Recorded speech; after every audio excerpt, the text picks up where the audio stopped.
Quinlivan, who is sharing with his colleagues.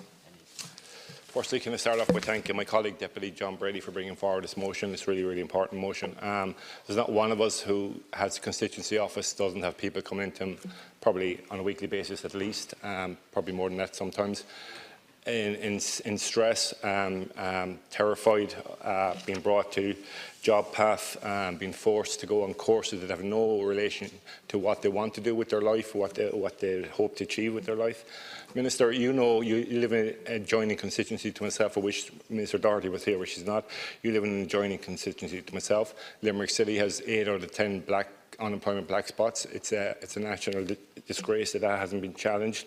If I thought for one second that JobPath would have made any impact on that whatsoever, I'd be jumping up and down in this chamber demanding that it be kept. But I'm 100% sure it has absolutely no impact on that whatsoever. It goes after people who had jobs for a number of years, who unfortunately lost their jobs for different reasons. It goes after people who wanted to apply for a CE scheme but weren't allowed to do that.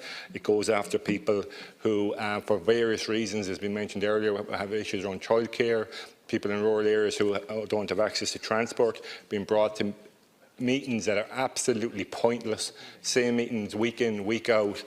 Being told, I dealt with one person who worked, his actual job was helping people get jobs, typing up CVs and stuff, and he was forced to go and learn how to do a CV. Now, how ridiculous is that? And if he didn't do that, he would have been sanctioned, as you know, Minister.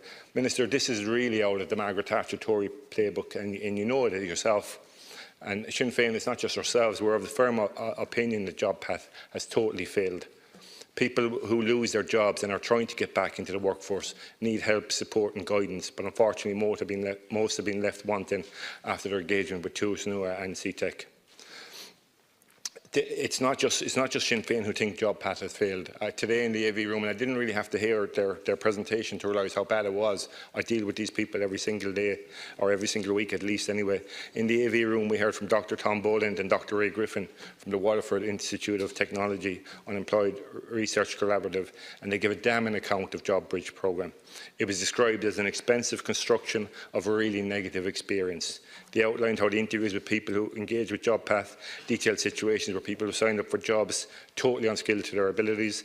The private companies running the programmes didn't take account of family situations, such as those who had to care for relatives, and threats were placed on people's social welfare payments. Minister, I'm out of time now, so in a previous role on the council, I was involved in the Pod Partnership. We ran a really good LES scheme. You could have funded that, but no, because you're taking out the Tory book, you wanted to fund the private company to 150 million plus, which have done a lot for LESs. Deputy Mike.